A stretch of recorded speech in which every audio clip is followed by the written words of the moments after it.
الرحمن الرحیم وروستی ماشومتوب له شپږ اووه تر 12 کلنۍ پورې وده.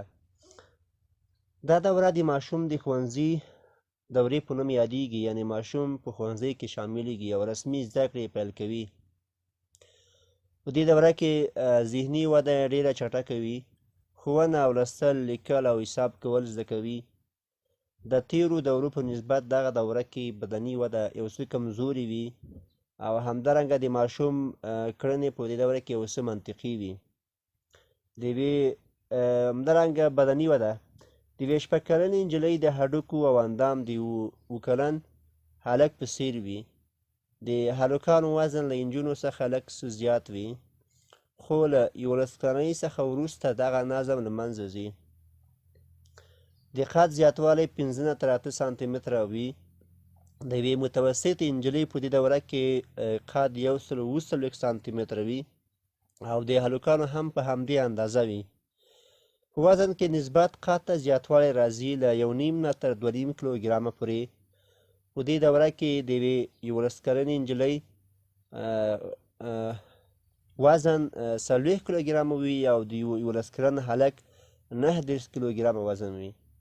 د بدن تناسب په تیرو دورو کې د اندامونو د ودې غیر مساوات له منځه ځي او په مساوي ډول وده کوي، یعنې د غاړې او شونډو غټوالی او د خېټې پلنوالی منځته راځي.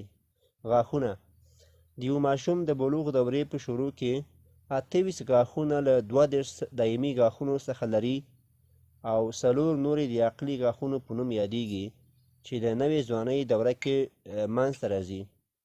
د ماشومانو د جسمي ودې توپیرونه دلایل: اول د بدن ساختمان، دوم خواړه او روغتیا، دریم عاطفي فشارونه، څلورم هوش، پنځم جنسي توپیرونه.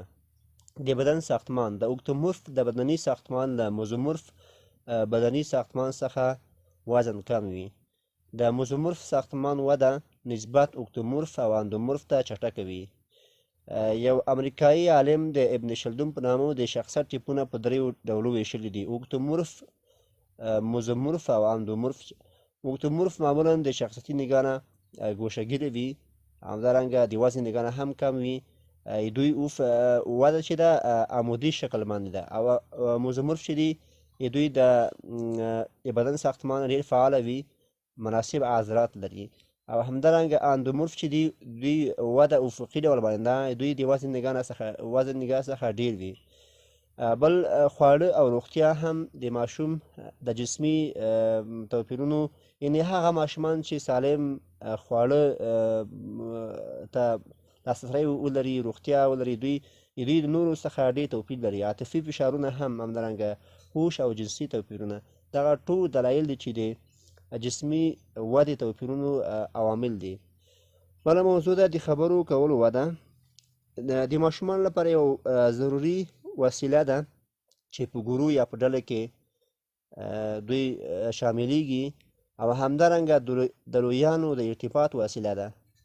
د خبرو کولو په وده کې مؤثر عوامل: والدین، همدارنګه رسنۍ، د لوستلو وړتیا، ښوونکي. دغه ټول عوامل دي چې د خبرو په وده کې ډېر هغه تاثیر کوي.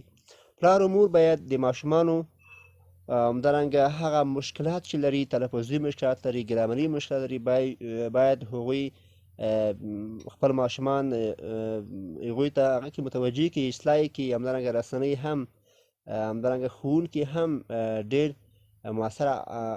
مؤثره دي چې تر څو هغه مشکلات چې لري دوی باید هغوی ته هغه کې متوجه کړي تر څو په آینده کې د مشکل سره مخ نه شي. ډېره مننه.